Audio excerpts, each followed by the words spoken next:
Martha sat at the bar of the nightclub and involuntarily remembered the theory that a person's life is a series of black and white stripes.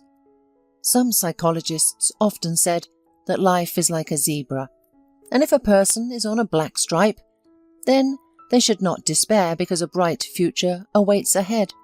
Others jokingly responded that one should stock up on white paint and fix the situation to their liking.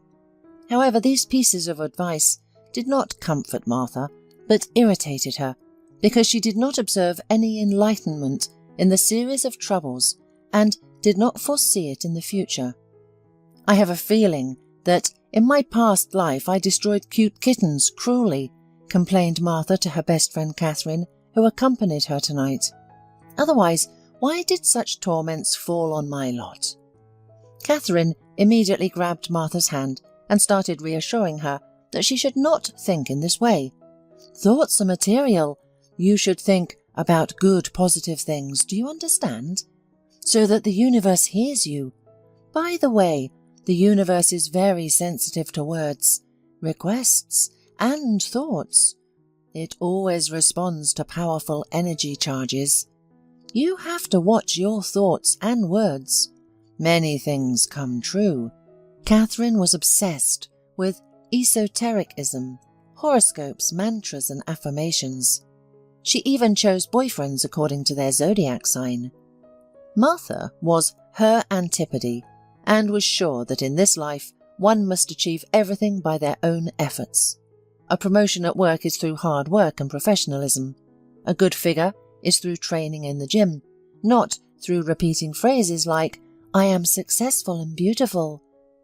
Now, having drunk enough cocktails and being in a very irritated mood, she raised her eyebrows skeptically and snapped her fingers, demanding from the universe, "Okay, I want Johnny Depp to bring me a suitcase full of money, then take me to his Hollywood, and let my ex-husband bite his elbows with envy. I want my test results." What a medical joke. "Hear me, universe, do it." Then she waited a little and looked at her friend with a feigned disappointment. Maybe the connection is bad here and the universe does not respond. Maybe it should change its mobile plan or something else. Catherine did not comment on her friend's childish behaviour, and she could not be offended by her now, at least not now. "You know, I still can't believe it," she admitted with sympathy and worry, looking at her best friend. "Maybe the test results were not yours." "What do you mean?" Martha snorted, and finishing her sweet cocktail in one gulp, asked the bartender to repeat the drink. "Well, maybe they mixed them up," her friend guessed. Martha looked eloquently at her and shook her head. She never understood the ease with which her friend approached everything, and sometimes she even envied her. Catherine fluttered through life like a butterfly. Everything was easy for her, and if unpleasant things happened, she managed to find the positives in them. At that moment, Martha mentally looked at her own life and realized with horror that she had nothing to hold on to. Throughout her life, she had been a diligent girl, the pride of her parents and teachers, the one her classmates and neighborhood kids looked up to. She graduated from high school with honors and went on to study advertising and public relations at the university. After graduating, Martha married Stephen, whom she met during her first year at university. Immediately after the wedding, she found a job in her field of study. 3 years after graduating from university, Martha became the chief editor at an image agency. The experience was interesting and varied.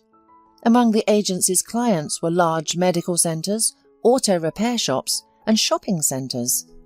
And she mostly wrote texts for corporate newspapers and magazines aimed at elevating the company's image to unprecedented heights. Martha loved her job, but she was paid criminally little. Her boss piled all the work on her, but didn't raise her salary. He constantly convinced Martha that they were critically short on money, although he managed to fly to prestigious resorts several times a year. Martha, with her syndrome of being a meek, straight-A student, swallowed her boss's explanations for a long time before finally realizing the truth. A month ago, she accidentally saw a vacancy for a PR manager at the prestigious advertising agency and quickly applied for it. The company's clients included well-known brands, stars, and influential people in the country.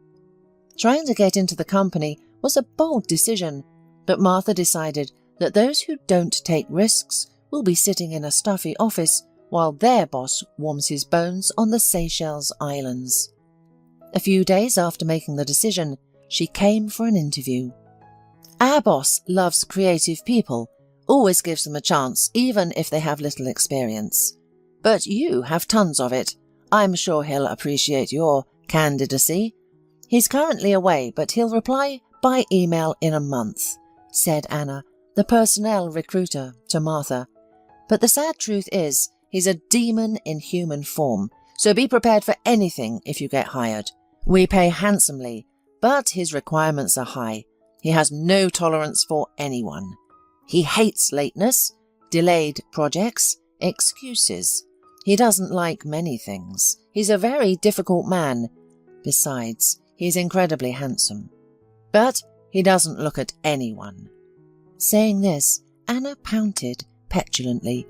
It was clear that she had already tried to get close to the boss, but it didn't work out, and it hurt her deeply. To give her credit, she was an incredibly attractive blonde. Her immodest neckline showed off her ample third size, and her plump lips shone with pink gloss. However, the appearance of the future boss didn't interest Martha. She was only interested in the job, and a week later, the mysterious boss approved her candidacy.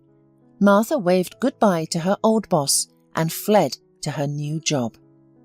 They tried to keep her, even promising her the moon, but Martha no longer believed them. Martha enjoyed working with the new team. They threatened each other with the boss like children with a witch. Giggling and wailing could often be heard by the water cooler or in the ladies' room. Wait until Bradley comes back, then we'll see what you'll do. Although I know you'll be looking for a new job. He won't leave here anyone for their good looks. Martha worked at a new place for almost a month and felt like it was a new, wonderful and happy stage in her life. However, a visit to the doctor dashed her hopes. One day, Martha felt unwell and immediately ran to the nearest private clinic due to her paranoia from losing both of her parents. There, she received a bleak diagnosis.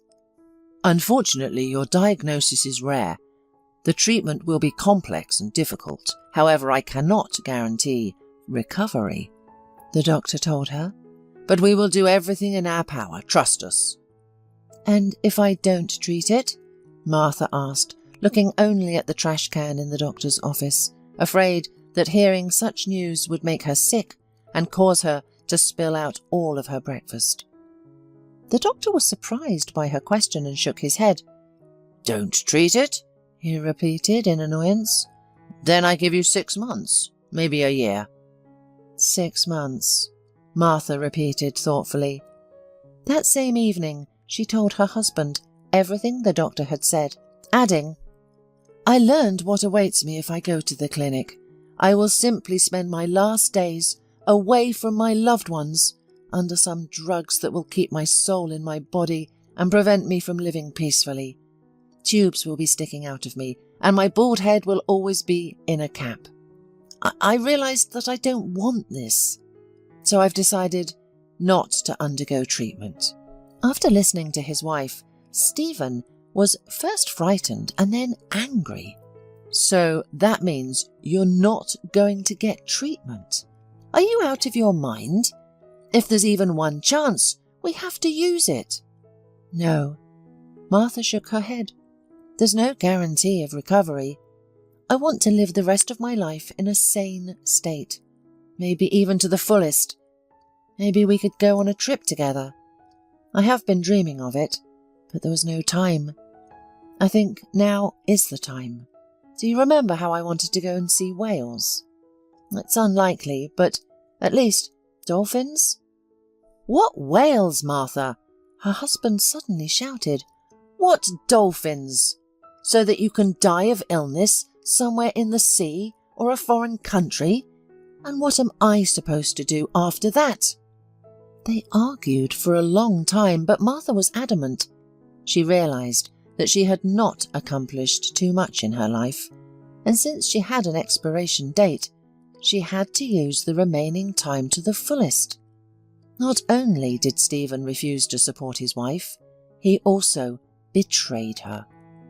The next day, Martha returned home early from work and found Stephen packing his things. "Are we still going on vacation?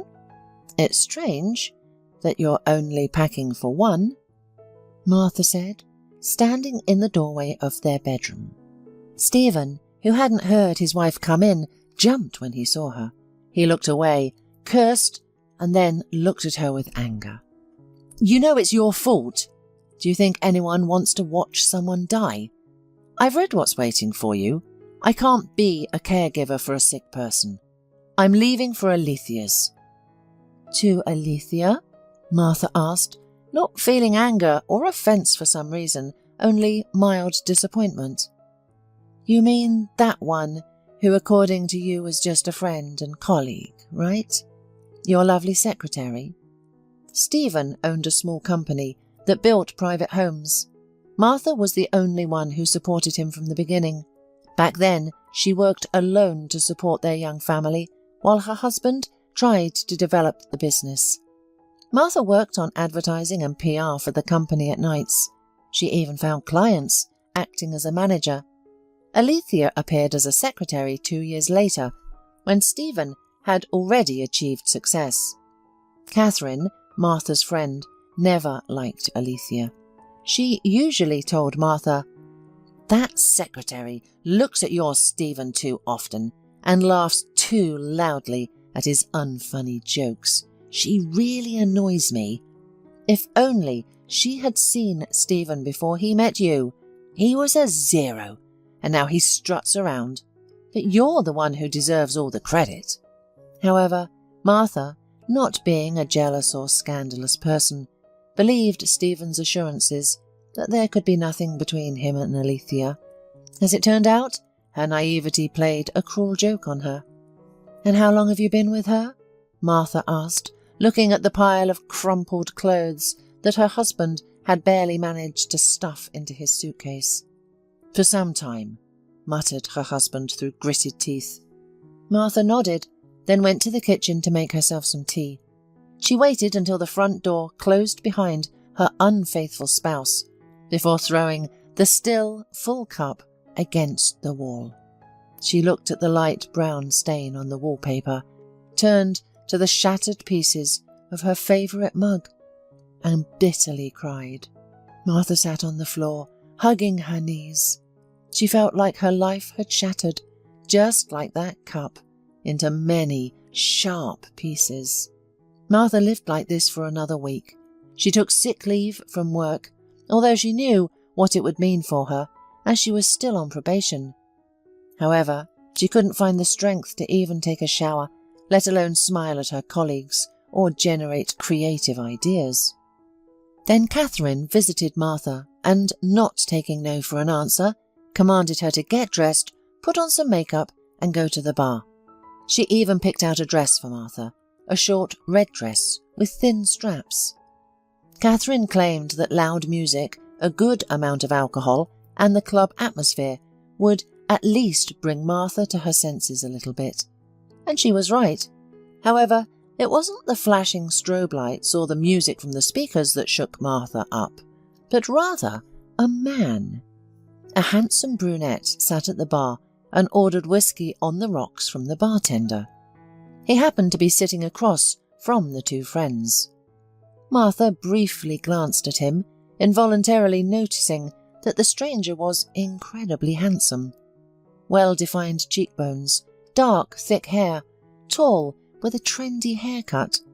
He was dressed in a dark grey jacket, shirt and jeans, which only highlighted the difference between his broad shoulders and narrow waist. Catherine also noticed the young man and immediately leaned closer to her friend. "Who let the cover boy in here?"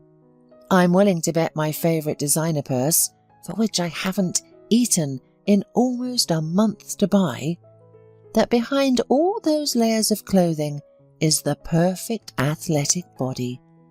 Catherine whispered to her friend in one breath, "It looks like the universe heard you, but instead of an old Johnny Depp, Apollo descended from the heavens, dressed in expensive clothes." Martha laughed, but at that moment she was drinking a cocktail through a straw, which caused it to gurgle in the glass. "Well, damn!" Martha wiped her lips, putting down her glass, still giggling. Strangely enough, it was this awkward episode that caught the stranger's eye. He barely raised his eyebrows, and his lips twitched into a smile when he noticed Martha. Martha quickly turned away, continuing to chat with her friend on unrelated topics. However, the man had caught her attention so much that she couldn't stop thinking about him. After some time, Martha couldn't resist and stole another glance at him. To her surprise, she saw that the stranger was also looking in her direction. Noticing that their eyes had met, he gave the girl a charming smile. Martha, unexpectedly for herself, felt a wave of embarrassment. She was completely flustered under the gaze of his eyes. "He's looking at you. Listen, you have to go up to him," exclaimed Catherine excitedly. "What? Are you crazy?" exclaimed Martha, wide-eyed. "You're the crazy one if you intend to miss such a chance. The universe heard." "Say one more word about the universe, and I'll end our long-standing friendship, and I die alone in proud solitude," muttered Martha. "That's right, Martha. You've received the verdict, so what are you waiting for? Have fun. Remind me, have you done anything wild? Maybe you went skydiving, danced at a carnival, hitchhiked to some country? No? So why not at least flirt with this handsome guy? And if you end up spending the night with him?" Catherine exclaimed, waving her hands. Martha was surprised by her friend's suggestion. "With a stranger?" she exclaimed. "Yes!" Her friend raised her voice. "Yes! Why not? What's stopping you? Just a reminder, your idiot Stephen left you at the most difficult time in your life. That's not a reason to jump on the first person you meet," Martha muttered, hiding a smile. "Well, sorry, my dear, but you don't have much time to choose. You know, I wouldn't miss my chance. If he was staring at me, I would have already left with him." "So go meet your Johnny Depp," her friend insisted. "I'm not going to introduce myself. Are you crazy? I've never done that in clubs." "But you've seen many movies about it," the friend parried with expertise. "And none of them ended in a wedding, you know. Usually these people turn out to be maniacs. He might slip something into my drink now, and tomorrow you'll find my name in the Criminal Chronicle. And I want to live the rest of my life, even if it's short." "Martha!" The girl tried to interrupt her friend, pulling her by the hand. "Stop talking!" However, Martha, slightly tipsy, continued her tirade. "And besides, staring at strangers is rude, by the way," she murmured, stirring the contents of her glass with a straw, which loosened her tongue and allowed her imagination to run wild. "Especially if he's incredibly handsome. You know what the problem is? He knows that he is handsome. Such guys are usually terribly self-absorbed but empty. He's probably a narcissist, not an Apollo. I can imagine us making love under a mirrored ceiling for all of 5 minutes. He'll be trying to admire his reflection and how his muscles in his back and arms ripple." "Oh no!" Catherine unexpectedly groaned and, struggling with laughter, covered her blushing face with her hands. Martha looked at her friend in surprise, not understanding her reaction. The joke was amusing, but not to the extent that her shoulders shook with laughter. However, suddenly she heard a pleasant male voice behind her, and her friend's behaviour became obvious. "I don't have a mirrored ceiling in my bedroom, but we could move the bed to the closet. Then I would have a better view of my muscles. I prefer my glutes. That's why I squat with a barbell. The man answered the accusations thrown at him. Martha was stunned. She couldn't turn around to face him, watching her friend giggling uncontrollably. Meanwhile, the man's tone was clearly amused, as he continued to respond to the accusations directed at him. "I swear, I'm brought up enough not to stare at people. It's just that there was a bar mirror right behind you. I was looking at myself, like all narcissists like to do." Unable to hold it in, Catherine burst out laughing, while Martha blushed deeply. "Stop mocking me, please. You see, I'm so embarrassed," the girl muttered. "I really apologize." "I'll certainly forgive you if you allow me to treat you to a drink and prove that I am a good guy. To dispel your stereotypes, so to speak. You know, after your accusing speech, it's a matter of honour," replied the brunette. Martha found the strength to look up at the stranger. Up close he was even more handsome. "Wow, it's really late already," Catherine exclaimed, looking at her empty wrist on which there were no watches. "It's time for good girls like me to go to bed, so you can take my place. I don't mind. Her name is Martha. She likes sweet cocktails, and by the way, she's usually not so harmful. It's just a bad day." Catherine jumped off the high bar stool, giving way to the brunette, hung her bag on her shoulder, and tried to leave, waving goodbye. "What are you doing?" hissed Martha, grabbing her friend's hand and keeping her in place. "I am arranging your love life," whispered Catherine, and winked at her friend. "But I don't even know him." "That's the point of getting to know each other," Catherine retorted. "Two strangers meet and get to know each other better. I hope he gets to know you well enough tonight," she giggled, making Martha blush again. "Don't hesitate to text me if something goes wrong, and I'll pick you up. Please, at least try to shake yourself up. Maybe this person will just help you distract," Catherine said, and disappeared into the crowd of dancing people. Martha sighed deeply, watching the blonde with her eyes, but then turned to her new interlocutor. "So, Martha," the man smiled softly, "I swear I'm not a maniac." "You know, any respectable maniac would say the same thing," Martha parried, but feeling very awkward after her embarrassment. "Fair enough," the man nodded. At first Martha felt tense. After all, her husband, whom she had loved all her conscious life, had recently left her. He left her treacherously, so she did not want to trust men. But whether it was the cocktails or the charming brunette was such a great conversationalist, she quickly relaxed. Soon Martha was laughing heartily at his jokes. It turned out that the young people were on the same wavelength. They easily found common topics, had many similar interests both in the professional sphere and in their personal lives. After an hour and a half, when Martha received an SMS from a friend, she realized that she did not want to leave the club because she enjoyed the company of the stranger so much. She wrote to Catherine that she would stay a little longer. In response, she received many smiley faces in the form of fireworks and a couple more that she was too shy to ask the meaning of. At that moment, a couple more drinks appeared on the bar counter, each with a generous amount of refreshing ice. "Cheers to our meeting," said the man, clinking his glass against Martha's. "Wait, what's your name?" Martha asked, horrified that she had been talking to the man for an hour. She could say she fell in love with him, but she hadn't even bothered to find out his name. "Bradley," the man introduced himself with a smile. "Oh, my boss has the same name. They say he's terribly nasty.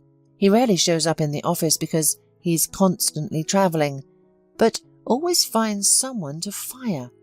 Can you imagine? I've only worked there for a little time, but I've already heard horror stories," Martha said. "You know, I'm also a nasty boss," Bradley smirked. "I don't like my subordinates' laziness or dishonesty. I don't like unwillingness to admit mistakes and improve, unwillingness to take responsibility, or inappropriate criticism of another's work without alternative ideas. Well, not many people could like that. Martha nodded approvingly. Just then a guy appeared behind her, impatient to place an order with the bartender. He unintentionally pushed her in the back, causing her to fall into Bradley's arms. "Whoops!" she exclaimed, finding herself in his strong embrace. She felt the brunette's perfume, tart with hints of wood. "Sorry," the guy apologized. "It's okay," the girl said, nodding at him and pulling away from Bradley. However, her hand remained in his palm. She didn't want to take it away, and the man didn't hurry to release her fingers. Instead, Bradley looked into her eyes. His fingers began to stroke the back of Martha's hand with gentle movements. She wanted to ask Bradley something else. For example, what company he led, or at least what perfume he used. Or did Bradley know that his grey eyes resembled morning foggy silver? But all her thoughts flew out of her head instantly. Martha again remembered how boringly she had lived her life. So the girl took a deep breath, as if about to dive into ice water, and then leaned forward, touching the man's lips with hers. He froze for a moment, not expecting this, but then responded to the kiss. Sparks ran through Martha's body, and lava seemed to flow in her veins instead of blood. Butterflies fluttered in her stomach, which she hadn't felt in a very long time, as if remembering that she was kissing a man in a nightclub in front of everyone. She broke the kiss and whispered, "Can we leave here?" The man's eyes darkened and his breathing became erratic. The chemical reaction that occurred between them conquered them both. He nodded, unable to answer. Taking Martha's hand, Bradley helped her get off the chair, and they left the club. Martha woke up, rubbing her eyes, but hesitating to open them. Her whole body hurt, and her head was heavy. "Good morning," she heard a male voice. Suddenly, she remembered where she was and with whom. Opening her eyes, she saw a man next to her. "Good morning," she replied, blushing. Bradley smiled and pulled the girl closer to him. She snuggled up on his chest, feeling a pleasant warmth and closeness. The night had been fantastic. Martha, being a little tipsy, didn't remember everything in detail, but what remained in her memory made her blood boil again. "Aren't you disappointed?" Bradley suddenly asked. "Why?" Martha raised her head. "Well, there are no mirrors here," the man reminded her, looking mischievously at Martha. She snorted and weakly punched him on the side.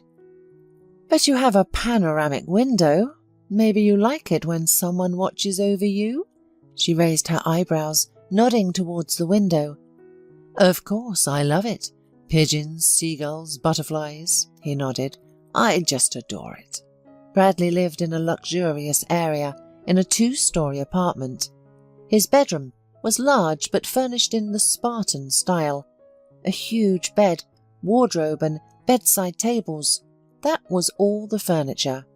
But the window was exquisite, covering the entire wall. Martha thought it must be remarkable here during the rain, although now the sun was shining brightly in the sky.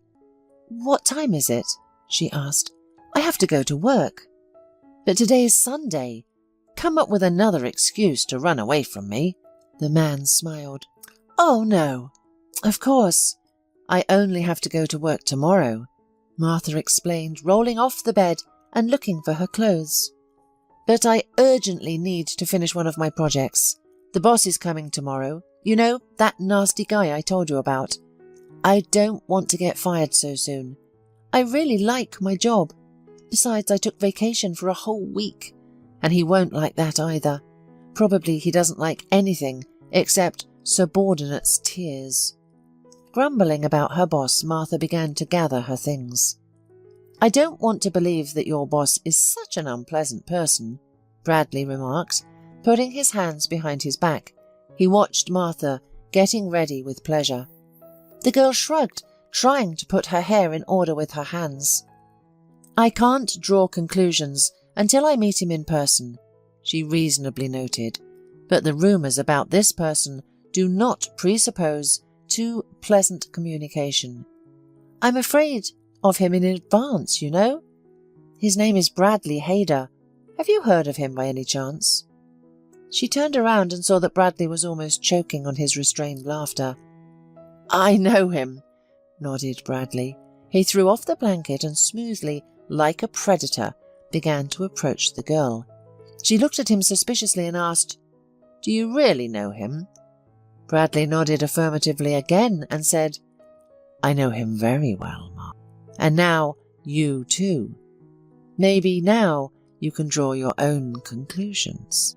It took some time for Martha to understand the meaning of Bradley's words. Then she gasped and retreated. "No, no," exclaimed the girl, first turning pale, then blushing. "Last night you only said yes and yes," Bradley noticed. "I liked that more." Martha swallowed and covered her chest, although it was pointless. "This is a nightmare," the girl muttered. "I slept with my boss. Am I fired?" "Usually that's how promotions go, not dismissals," Bradley remarked. It was clear that the situation and Martha's reaction amused him. But Martha was in shock. "This is not funny." She shook her head worriedly. "Tell me you're joking." "I can show you my passport.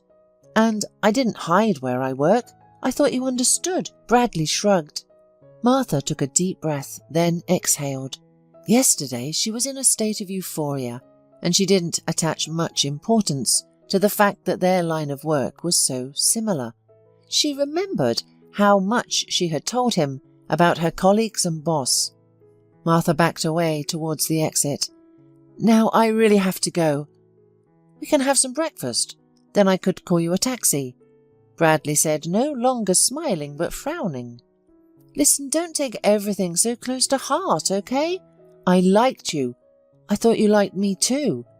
I'm not as stupid as they say, seriously. I'm just strict and take my work seriously. After all, I founded this company from scratch. It's unpleasant for me that some people treat my life's work so casually. It's a pity if they see it as some kind of aggression." Martha didn't hear his words any more. She nodded strangely, then turned on and hurried down. She found her dress next to the stairs. "Martha, wait!" The man tried to stop her, but the girl didn't want to wait. She hastily put on her dress, grabbed her shoes, and ran out of the apartment barefoot. She was ashamed, wildly ashamed. She devoted the rest of her weekend to remembering what she had talked about with Bradley. With horror, she realized that she had been too candid. On Monday, Martha came to work with her head down. She didn't finish the project, but she did bring a resignation letter. "Why are you so gloomy? Did you see the boss already?" her colleague asked. "Has he come already?" asked Martha. "Yes, the very first one. He's sitting in the office, so angry. I haven't seen him so grim in a long time. Just like you." Martha nervously swallowed, tucking her dark locks behind her ears. She took a deep breath and headed towards Bradley's office. Knocking and hearing, "Come in," she walked inside. Bradley was sitting in the boss's chair, surrounded by morning light. Martha slid her gaze over the man, ignoring the butterflies in her stomach. "Bradley," Martha muttered, well, here it is." She placed her resignation letter on her boss's desk. "What's this?" He looked at the paper with an unfriendly gaze. "My resignation. I can't work here anymore." "Are you a child, Martha?" Bradley said seriously. "Should I tear up this piece of paper, or will you take it down yourself?" At such impudence, Martha opened her mouth and looked at her boss. "Don't you let me quit?" "Are there any reasons?" He raised his eyebrows. "Besides me seeing you naked?" "Can we stop remembering that already?" Martha hissed, unexpectedly forgetting that she was shy. Bradley suddenly smiled and his gaze became warmer. With that expression on your face, I like you more. He nodded approvingly and then took the letter, crumpled it up, and threw it into the paper bin. Martha snorted, but then her shoulders drooped again. Listen, that was a mistake. I can't work with you, and I'm uncertain if I want to spend time working right now, she said. What do you mean? The woman looked into his attentive grey eyes and decided to tell him the whole truth.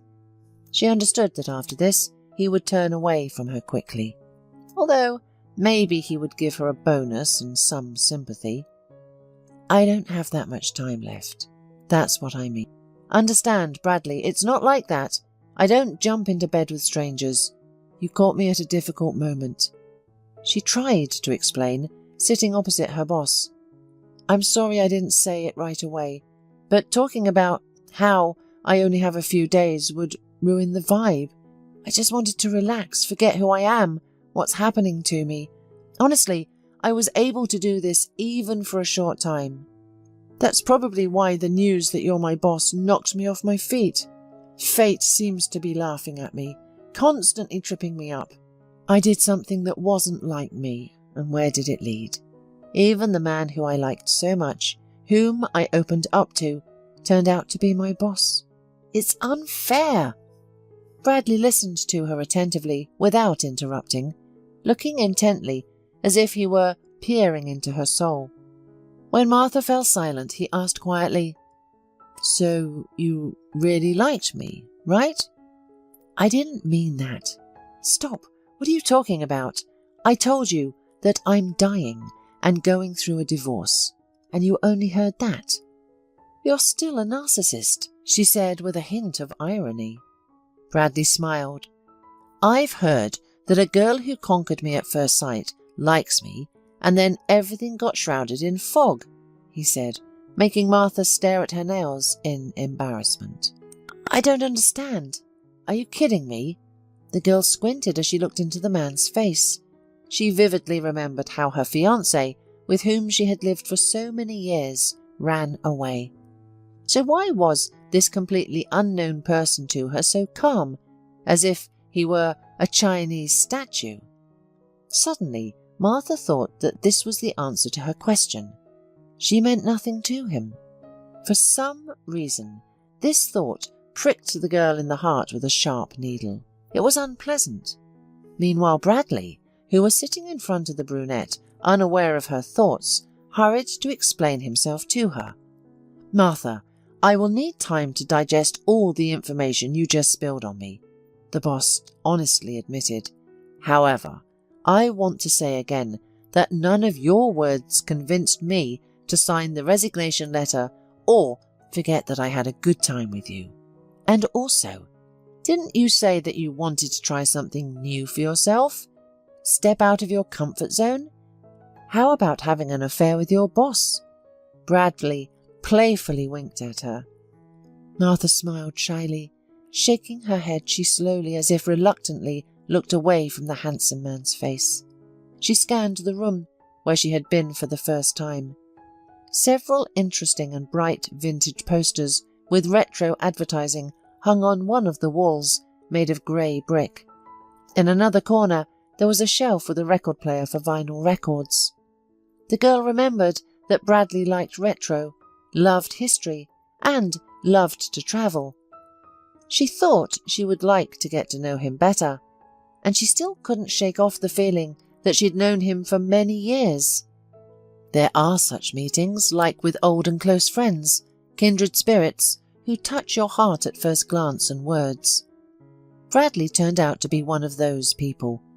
These thoughts simultaneously calmed and saddened the girl. She did not want to think about the future, tie her life to new relationships and feelings, because she already knew that a happy ending wouldn't be in her story. I wouldn't want to start a relationship. Then, in the nightclub, I thought that I would run away from you in the morning, like Cinderella from The Prince, she confessed. That it would be my daring adventure, a flash of passion with a stranger, like in the movies, and maybe revenge on my ex-husband, probably. It's nice to hear that I've become an instrument of revenge, Bradley grumbled, but his eyes sparkled with mischief. "But then I suggest we be friends." The girl nodded hesitantly. "Well, it's decided." Bradley clapped his hands. "From now on, we are best friends." "Oh, just don't say that to my friend Catherine," Martha laughed. "She was in the club yesterday. She'd scratch your eyes out because she won't give up her status as my best friend to anyone." Bradley smiled softly at Martha, looking into her, and she realized that becoming friends with this man would be quite a challenge. "Then I start working?" she asked uncertainly. Bradley nodded, then added in a bossy tone, "I'm waiting for a project for a clothing brand from you, and please keep in mind we have lunch at my favourite cafe at 13 o'clock. I'll pick you up. Don't you mind?" Martha giggled, feeling like a young girl, and shook her head. "How can I say no to my scary boss?" she playfully asked, getting up from her seat. "I'll take away your bonus for saying no," he lazily threatened, returning to the papers he was working on before her arrival. Martha smiled widely and left the office. She leaned her back against the wooden door and closed her eyes, still smiling. Her heart was warm, and she felt a strange anticipation, like when she was a child on the eve of holidays. When a child falls asleep in nervous but pleasant excitement, waiting for magic and gifts under the tree from Santa Claus. Martha hadn't felt this pleasant feeling in a very long time. It disappeared from her life long before the doctors diagnosed her. She simply got bogged down in routine, like travellers get stuck in quicksand. Her relationship with Stephen had long lost its spark. He didn't try to please his wife. There were no surprises, no romance. It all seemed to have stayed in their early university years, and now was buried under the everyday life. That's why Martha's blood started to boil again. In her chest it felt like flowers were blooming, the first spring ones breaking through the frozen ground. It seemed to her that everything would be all right, at least for now. When the door closed behind Martha, Bradley's smile slowly faded from his face. He put the documents aside, put his elbows on the table, and buried his face in his hands, wiping away the accumulated fatigue. The insomnia of the last few days had taken its toll, and now there was Martha. He didn't remind the girl of what happened between them last night. No, not about bed scenes or hot whispers. Those moments were fresh in her memory. However, he realized that she had forgotten a lot. The thing is, before she fell asleep, Martha suddenly sobbed in his arms, small, fragile and naked, and shared her secret with him. The confession was almost the same as her story today in his office, but much more disjointed, emotional, and touching. That night she talked about how her husband treated her, what sentence the doctors gave her, and that she didn't want to live on pills, but wanted to breathe to the fullest until the last minute. He wiped away her tears when she confessed that she had never been to the countries she dreamed of.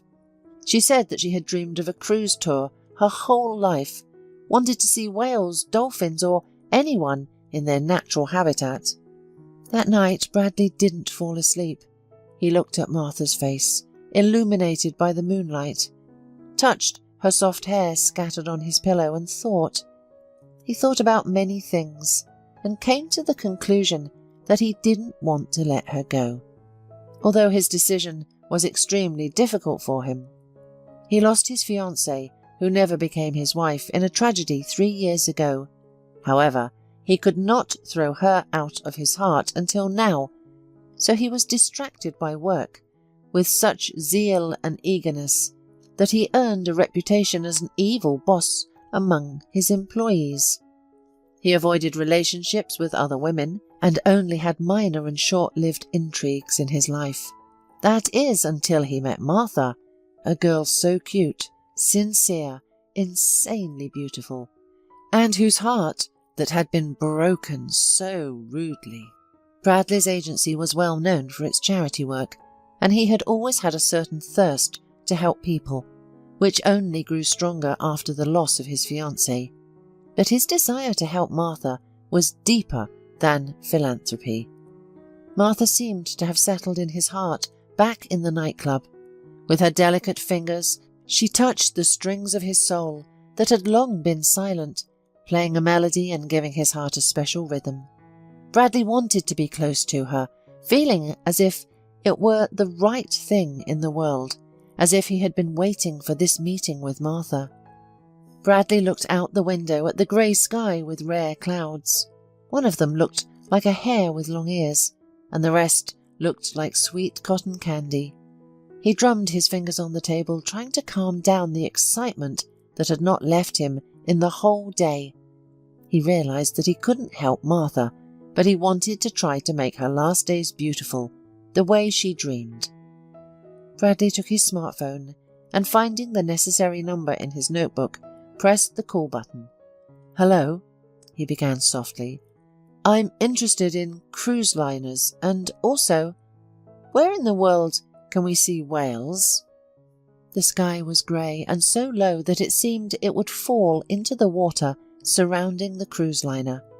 Martha thought it reminded her of Bradley's eyes, the man who suddenly burst into her life at the most difficult time and then simply turned her world upside down.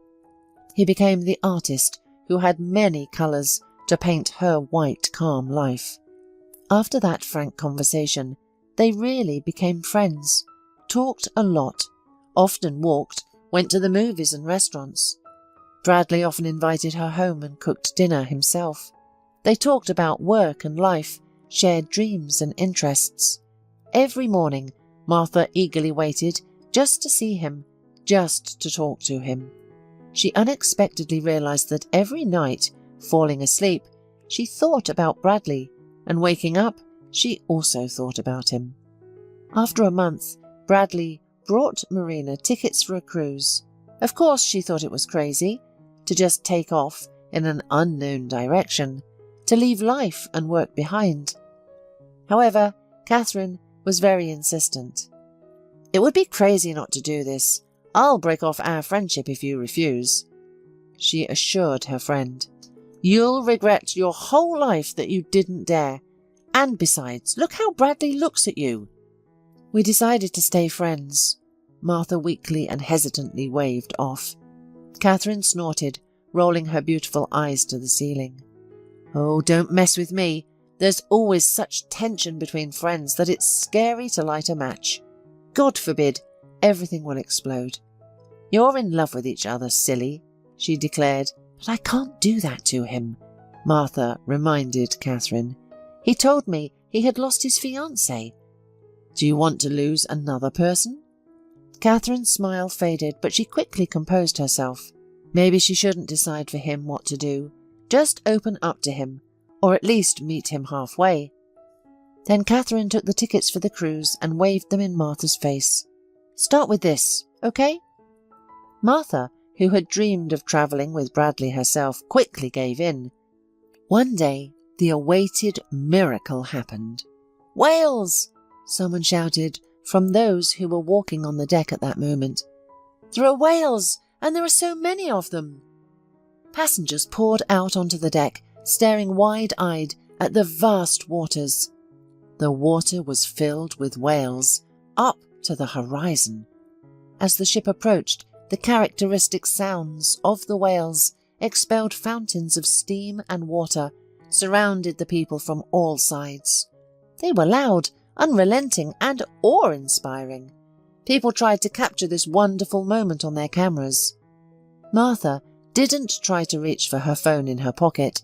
She froze like a statue. It seemed that the girl even stopped breathing, and there was no question of blinking. Her heart was beating so fast that she had to press her hands to her chest. She was afraid that it would simply jump out, breaking her ribcage. A feeling of admiration made her lungs burst. Whales in the wild filled her with awe and delight. Bradley looked at the stunned Martha. The smile froze on his face. The corners of his lips trembled and slowly lowered. He noticed that Martha was crying. The girl realised this not immediately. Her vision simply became blurred. The picture became blurred. She blinked, trying to get rid of the unwanted tears so as not to miss a moment of this moment. "Hey, are you okay?" he asked worriedly. "Yes," Martha nodded, wiping away her tears with her fingers. "I'm just too happy. I can't contain my emotions. There are so many of them inside me that I don't even understand what I'm feeling. My head is spinning with delight." Bradley put his hands on the rail and stood behind Martha, embracing her tenderly. She leaned her head on his shoulder, still gazing into the distance, and Bradley thought how pleasant it was to embrace this girl, as if she were his other half, a girl created for him. "Thank you," the girl whispered, her voice trembling. "You know, I love you." Something broke inside Bradley. She had not spoken these words before, nor had he. However, even the sight of a multitude of whales did not cause in Bradley the same trembling as Martha's words. "I hope you're not saying this just because of your emotions," the man said unexpectedly seriously. "Because I love you too, Martha." At night they were lying in their cabin. Bradley was already breathing evenly, falling asleep. Martha, however, couldn't close her eyes. "Bradley, are you asleep?" she asked quietly, not expecting an answer. However, the man responded. "It all depends on you, princess," he mumbled sleepily, touching her hair with his lips. "Your word and I'll be awake and cheerful. Just give me 5 minutes and a cup of coffee." Martha smiled. Bradley really treated her like a princess, protected her, tried to fulfill her wishes. "I thought," she bit her lip, not daring to voice her thought, "I thought that when we get back, I'll go to the doctor again. You know, it's strange, but I feel so good. Every day brings me happiness. I just don't believe in my illness. And if it really is killing me, then I just haven't seen enough of this world yet, and I want to live," she gasped, trying to cope with the enormous lump stuck in her throat. However, Bradley heard her and understood. The man's arms tightened around his beloved, pulling her closer. "I didn't want you to bring up this topic, Martha, because it should be your choice," he began cautiously, "but I've been thinking about it more and more. Let's try it. And you're not alone. I'll be there, no matter what happens." Martha's heart was relieved. She believed Bradley, and next to him she could allow herself the daring, bold thought that everything would be okay. However, she didn't even imagine what awaited her. The black car stopped in the parking lot next to the clinic. Martha looked at the beautiful building, the windows of which reflected the sunlight. Last time she went to a different clinic, which didn't look as luxurious, but Bradley insisted on the best doctor in the city. "Well, I'm off," the girl said cheerfully, and leaned forward to kiss him goodbye. Bradley accepted the kiss, but looked at her in surprise. "Alone? No, I'll go with you." The man's voice sounded almost indignant. Bradley's whole appearance spoke that he was displeased at Martha's assumption that he would let her face her fate alone. "But they won't let you into the office anyway," she shrugged, "and you have things to do today." "You'd think that there was something more important than your health, Martha. Let's go. If they don't let me in, I'll wait for you in the hall. Then we'll go have lunch or take a walk, okay?" Bradley unbuckled his seatbelt and got out of the car. Martha froze in her seat. She still couldn't get used to such care, such sensitivity that this wonderful man gave her. Involuntarily she compared Bradley and Stephen again, but remembered when she went to the clinic that fateful time, Stephen didn't even call her after seeing the doctor, although he knew that she had bad heredity and her poor health worried her. She remembered how she left the clinic and wandered alone in the city, and the rain drizzled from the sky. She remembered feeling empty, but couldn't find the strength to call anyone. Her phone remained silent until Catherine finished work and called her friend to find out how she went to the doctor. And Stephen didn't even call her after their breakup, just to find out if she was still alive. Martha only came to her senses when the window was knocked on, and then the car door opened. Bradley gallantly offered her his hand, smiling. "Please, lady." She smiled back at him, and when she placed her small palm in his hand, she felt a wave of relief.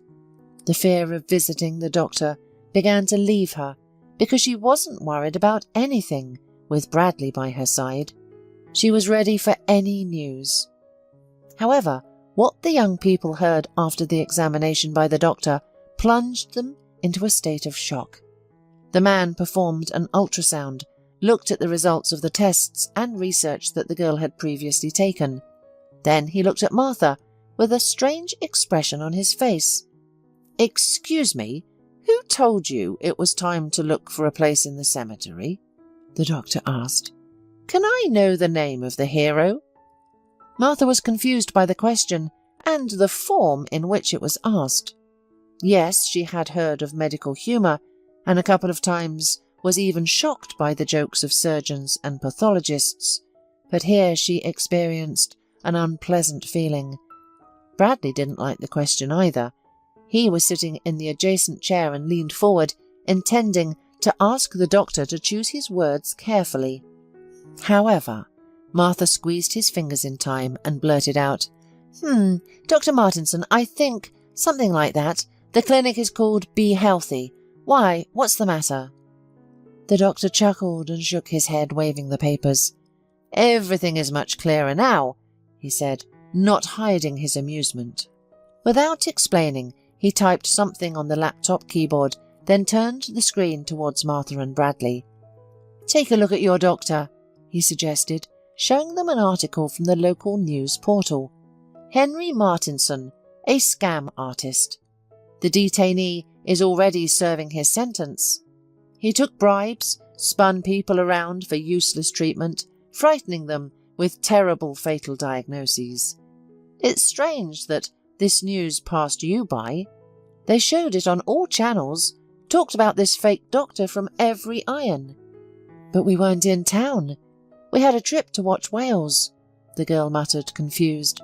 Her eyes scanned the article for details about the case. The photo did indeed show the same doctor that Martha had been seeing.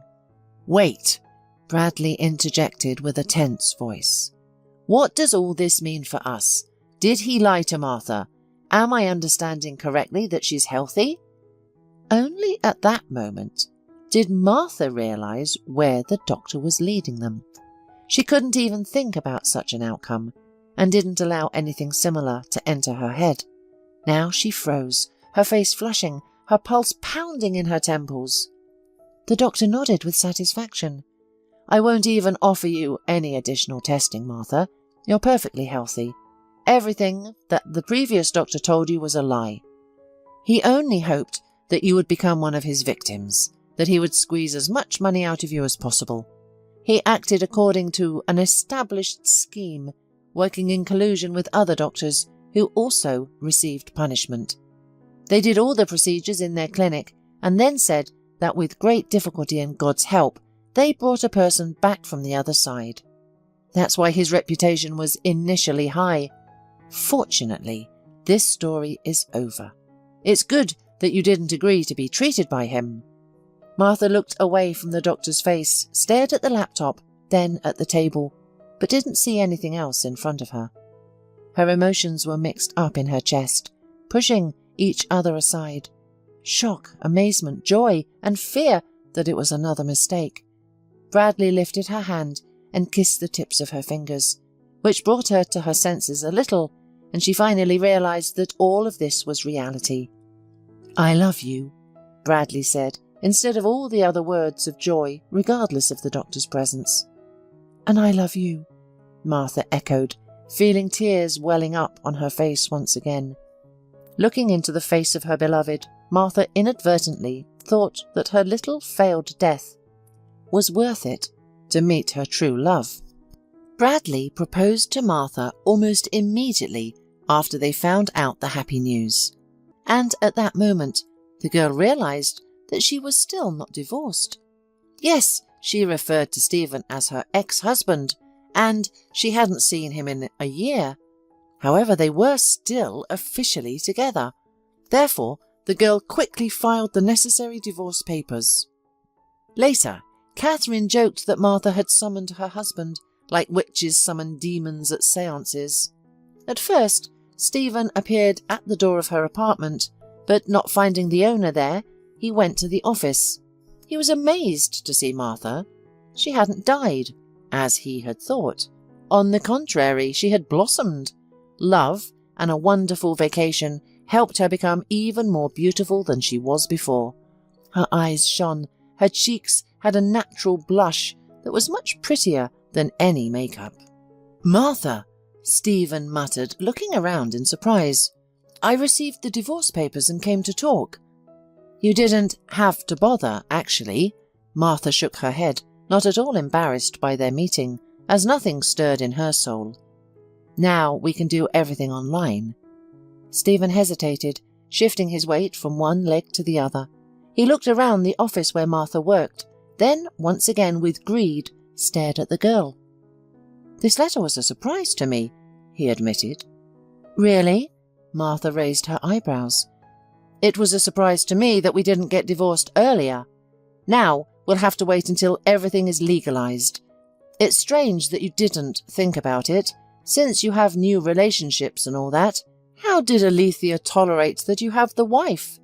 Or does she only like married men?" Martha leaned back in her chair and began playing with the pen, looking at Stephen. He looked pathetic at that moment. However, perhaps he had always been like that.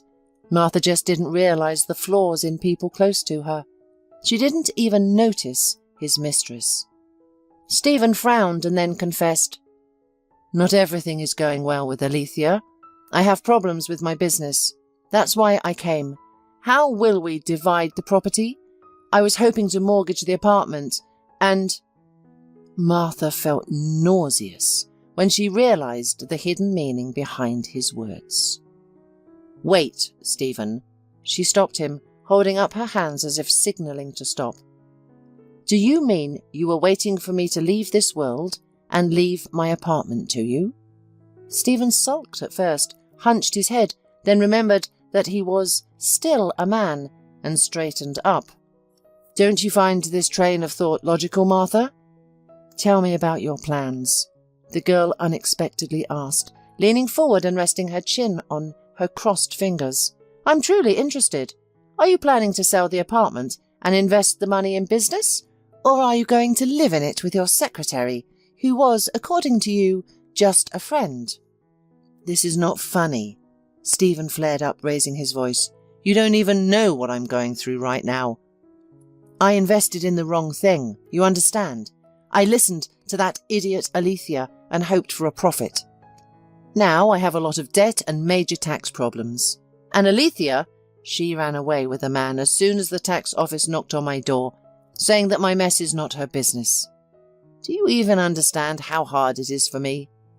Martha remained expressionless, while her ex-husband shouted accusations and exclamations at her. She was surprised by her own reaction. It turned out that Bradley had taken up all the space in her heart and soul, leaving no feelings for Stephen, not even sympathy. Catherine would probably say that karma had caught up with him. Martha sighed and returned to her previous position. "Okay. In any case, please don't delay signing the divorce papers. This has already been dragged out too much. You'll get half of the acquired property. By the way, as far as I remember, the business created during the marriage is also divided equally. However, I don't want your debts, so you can keep your company. Consider it a gesture of goodwill," she said in a business-like tone, as if making a deal with a client. "But the apartment was inherited from my parents. It's not jointly acquired property, so don't count on it. Okay? Figure out how to deal with your problems on your own. I've been dragging you for too long." Stephen shook his head and leaned forward. "Are you serious, Martha? Why do you need the apartment? You don't have anyone else but me. We've been through so much together. Well, If you like. He nervously scanned her face. Do you want me to come back to you? I'll take care of you until you die. You know, I realized how much I loved you when I was with Alethea. I made a mistake. This time, the feeling of nausea in Martha's throat became even more distinct. She narrowed her eyes, and her gaze grew severe. Unfortunately, I have bad news for you, Stephen, she said sharply. I'm going to live. I don't know for how long, maybe a year, maybe 10 years, or maybe I'll live to 100. What? What? Stephen stammered. But you said... Martha shrugged her shoulders, irritated, her brow furrowed. The doctor was a fraud. The story is long and I don't want to retell it. But wait, then we can fix everything, right? Stephen suddenly perked up. You and me, together, like old times. You always found a way to solve any problem, Martha. I really appreciated that. It will be problematic. Martha shook her head. My fiancé will be against it. Who? Stephen asked, staggering, as if someone had spit in his face. Martha turned the photo frame towards him. It was a picture of Bradley and Martha standing on the deck of a cruise ship. The ocean was burning silver in the distance, and whales were visible. That's why I'm asking you to hurry up, Martha calmly explained. We want to get married. To be honest, I completely forgot that I'm still married. I only remembered when Bradley proposed to me. Wait, you're joking, right? Stephen shook his head. You're teasing me.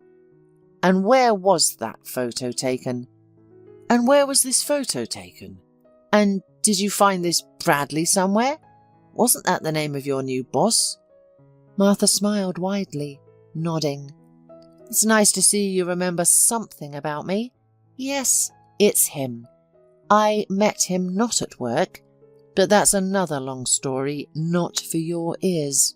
Stephen's face turned red, becoming the colour of a ripe tomato.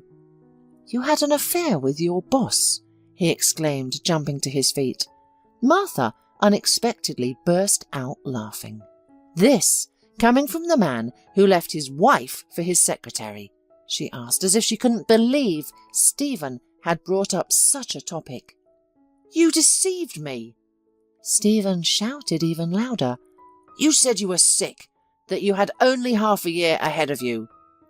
I didn't do it on purpose, Stephen. Martha waved her hands apologetically. Stephen shook with the news. He looked at the photo of the happy couple in bright life jackets. Martha was too beautiful at that moment, and she emitted some kind of power, self-confidence, which he had not noticed before. All of this made him terribly angry and annoyed. Meanwhile, Martha continued calmly, looking at her watch. You came to me at work, wasting time with useless conversations. We're getting divorced anyway. If you want a scandal, let's have one. I'm just not sure if you can handle another lawsuit, especially since you're already being followed by the tax authorities. As for the apartment you dreamed of, I don't live there anymore and have no intention of doing so. However, you won't get it, Stephen. I'm not a charity fund for cheating husbands. Stephen gritted his teeth with anger and leaned forward, resting his palms on the table. I see you grew your teeth in a year, became a bully like your arrogant girlfriend.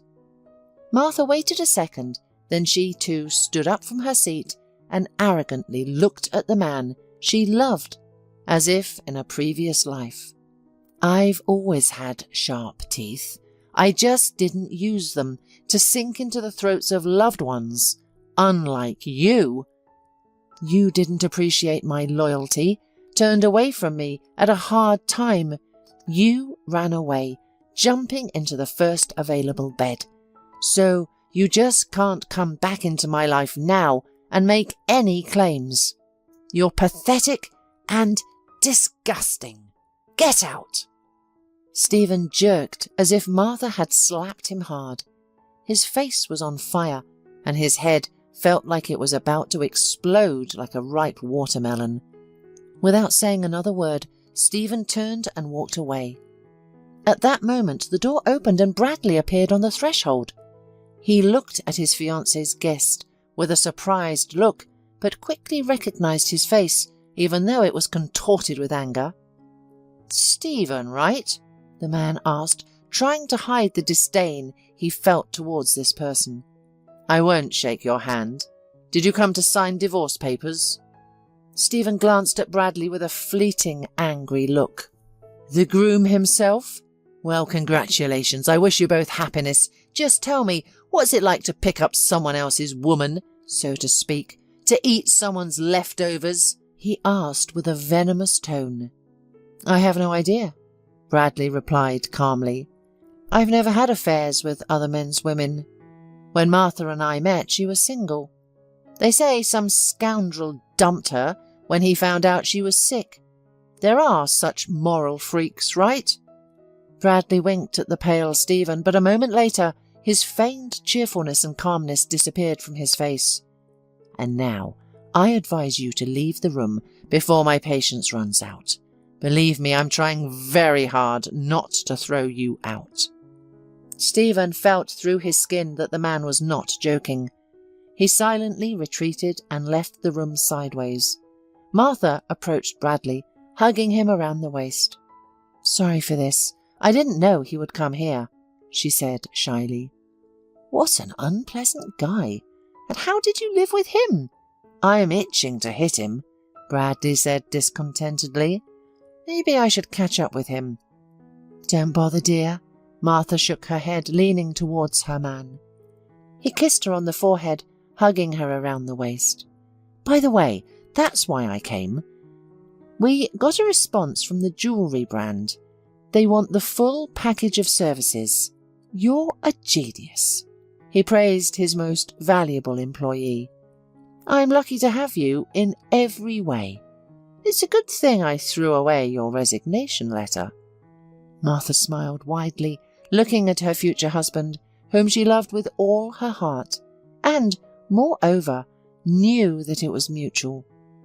Over the past year, she had realized something else important.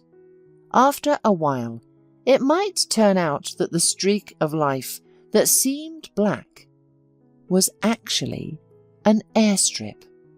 Martha really took off and didn't intend to stop for a moment in the huge flow of happiness.